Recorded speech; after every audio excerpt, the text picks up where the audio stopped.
Hello. You have joined the Script Mistress for Scene 26, Character Archetype Series, The Orphan. I am your host, Amber Bosworth. For the next 12 episodes, 9 now, this is our third one, I'm going to dig deep into each of the 12 popular character archetypes for your screenwriting. I barely scratched the surface in my episode all the way back to Scene 11. So please go back and listen if you want just a quick rundown of those 12 types. That's thescriptmistress.com/scene 11. Now, if you want to stay up to date on podcasts, events, and challenges, get on my mailing list at thescriptmistress.com. I also have this whole episode on video at thescriptmistress.com/scene 26 for your enjoyment, along with the free download that I will talk about at the end of the episode here. I've also started the Script Mistress YouTube channel where this is recorded. You'll see my face there as well. All of these episodes are available there as well, and I have the link in the show notes on the podcast as well. The April Ink to Screen Challenge is now open for registration. I run a monthly short screenwriting challenge where writers get 5 days to write a new 5-page screenplay based on a prompt that I send out on the first day of the challenge. The winner gets a $150 grand prize, but not $150 grand, $150 grand prize. And every writer that submits a completed script gets detailed feedback. I give a coverage and also detailed feedback right on your script, some editing to kind of help shed a light on maybe some areas that you need some help in, some areas that you're doing great at. The entry fee is just $15. That's all included in $15. You can check it all out at thescriptmistress.com/ink to screen. And the April challenge will be running from April 19th to the 23rd. And yes, that's next week. Next Monday or Wednesday. So please sign up now. Join us. It's going to be so much fun. Now, for a quick reminder, here are the 12 character archetypes in Carl Jung's world. We talked about the warrior, the child, the orphan, the creator, the caregiver, the mentor, the joker, the magician, the ruler, the rebel, the lover, the seducer. Now, we've covered the warrior and the child in the previous 2 weeks. Today, we go on to the orphan. And you'll kind of see, if you haven't checked out the child episode, please go back and check that, because a lot of the child and the orphan archetype are kind of paralleled. So you'll see a lot of the same kind of themes and a lot of this, maybe a couple of the same examples. Now, the orphan has no idea of their worth until someone shows up and tells them, "You're a wizard, Harry." Right? Sorry. They're usually anointed as the savior or protagonist of the story. They live a normal life until their circumstances thrust them into the spotlight. Strengths of the orphan: they're the chosen one, so they command respect. They're survivors. They have empathy for the commoners. Weaknesses of the orphan: they're driven by what others think of them, no self-confidence, and too eager to please. Now, the orphan's motivation, their battle cry. They want to be accepted and to connect with other people. They want to be understood. Now, the orphan archetype is massively popular in storytelling, not just screenplays or movies, but across the board in storytelling, probably because there's a little bit of orphan in each and every one of us. Just like the child, we at least have a child. We all had a childhood. No matter who we are, we've all had a childhood, so we can understand that, but a little bit of the orphan in there too, in some form. This character archetype is shaped by a history of abandonment, neglect, and non-belonging.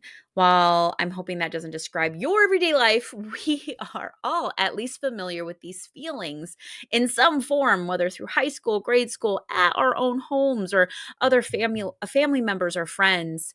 We all know what it's like to feel left behind or on the outside. And we know how the desire to connect and find stability can bring out both the best and worst in us. That's the fun of writing an orphan character. Will your orphan find their longed for acceptance among a gang of ne'er-do-wells who draw them into a life of crime? Or will they lead a righteous rebellion?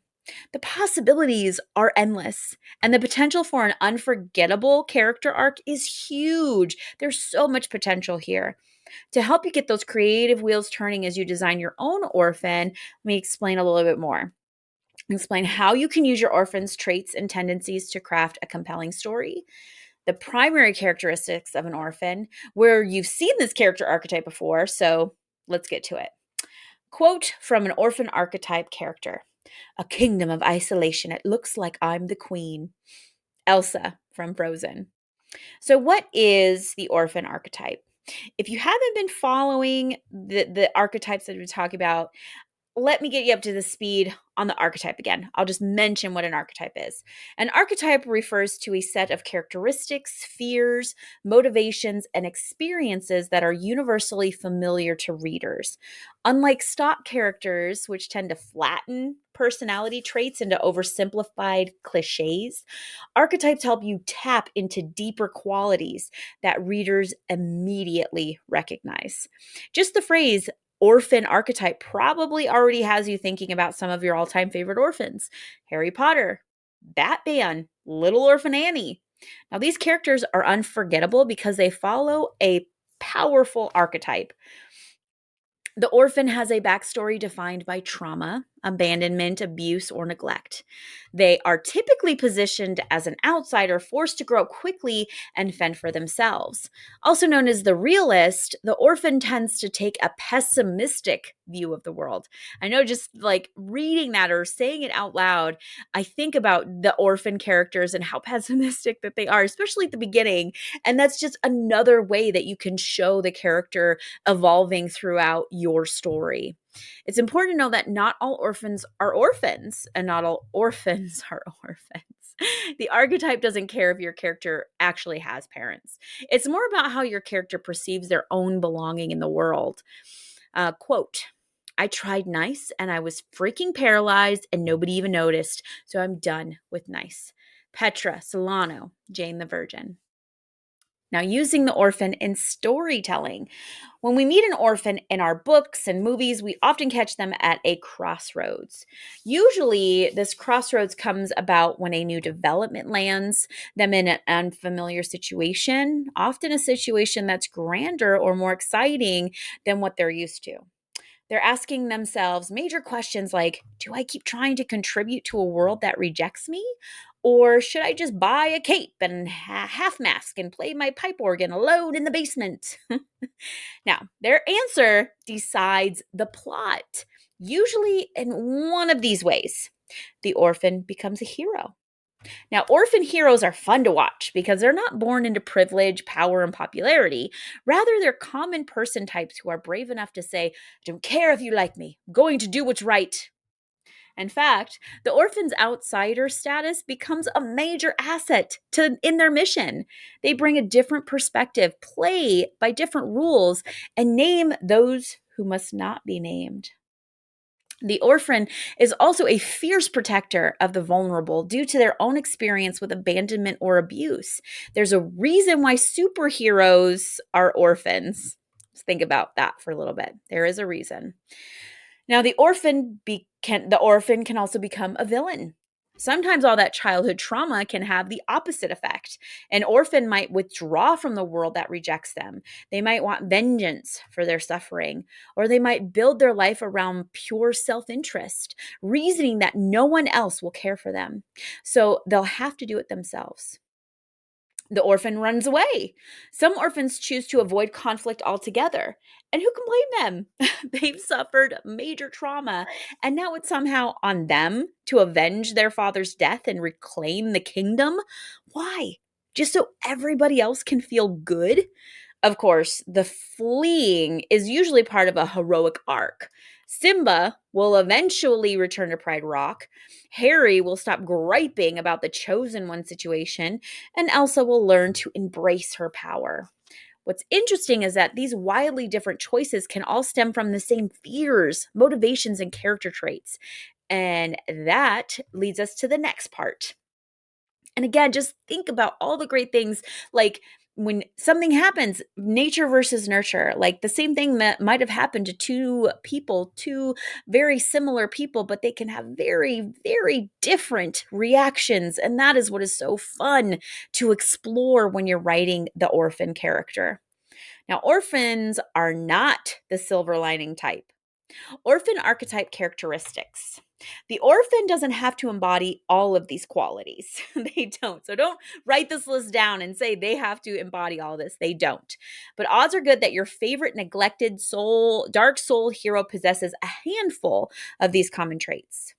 Their motivations: acceptance, connection, security, survival, justice, fear, abandonment. Positive qualities: they are perceptive, empathetic, especially towards the underdog, champions of justice and equality, inclined to do good when they find acceptance and stability, resourceful, resilient, hardworking. Shortcomings: can be too eager to please, can be manipulated due to their desire to fit in, may turn to the dark side, may use trauma as an excuse for being the worst, qualities that can be good or bad. Likely to rebel, trust peers above authority, land somewhere on the spectrum between realist and cynic. Now you've got the picture. Let's talk about where we've seen the orphan before. Quote, "There is no need to call me sir, Professor." Nobody sasses like an orphan, except maybe a jester, which we will talk about later. Orphan archetype examples. Now that you're thinking about the orphan archetype, you're going to start noticing it everywhere. Here are just some of the popular examples. Elsa from Frozen. While Elsa does eventually lose her parents, her orphanhood begins well before that. It's her own power that forces her to live in isolation. By the time she rolls into adulthood, she is fiercely independent and sees her future with a decidedly pessimistic view. She was very pessimistic. Harry Potter. Harry Potter and the... You fill in the blank. Now, Harry Potter may seem too obvious to mention. He's a literal orphan with a harrowing backstory who is thrust into extraordinary circumstances where he constantly rebels against authority. Textbook. Right? But I'm mentioning it because I want to point out the other orphan in the story, Lord Voldemort. Oh, and Snape and Neville Longbottom. The Harry Potter series is one big study of what happens when we feel unwanted, unloved, and locked out. It can be a solid inspiration as you consider all the external and internal influences that might lead your orphan to a life of heroism or villainy. Eric Killmonger, Black Panther. I love this orphan. Not the murdering stuff. It's just that Killmonger is the perfect example of how a villain's origin story can add complexity to their character. Killmonger grew up seeing the injustices of his people face in America. He lost his mother to incarceration, and his father was murdered by his own brother. Killmonger has plenty to be angry about and a clear mission to right the wrongs that defined his childhood. In fact, this villain's origin story was so compelling that it inspired the hero to do a little self-reflecting and course-correcting. That is a great mark of a great villain, writing of a great villain. Petra Solano, Jane the Virgin. Petra doesn't just show us that villains can be sympathetic and pull off coral blouses. She also shows us that sometimes they can earn a redemption arc, especially TV. From living under the thumb of her psychotic mother to fleeing a possessive ex, this lady has kind of earned her looking out for number one mindset. It's satisfying to see the ice thaw as she gets what all orphans dream of: acceptance and family. The more Jane welcomes her in, the more Petra becomes, well, not warm, but less diabolical. So I got these from two very amazing resources on the internet. I will provide the link for them in the show notes. If you go to thescriptmistress.com/scene 26, you can get those. Now I have the same writing action for all 12 of these. I've created the new worksheet for these 12 archetypes. Download the character archetype worksheet and fill it out for whichever archetype character you are working on. I mean, talking about the orphan, maybe this is a good time to kind of bring that up. You can get it here on the scriptmistress.com/scene 26, or thescriptmistress.com/archetypes.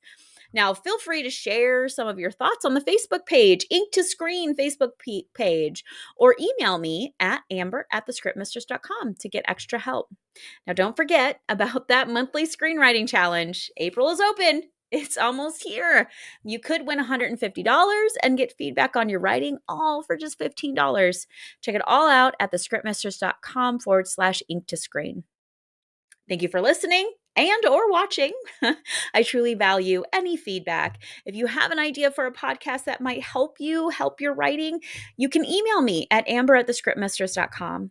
Like and follow this show wherever you are listening or watching. Talk soon. And until then, happy writing.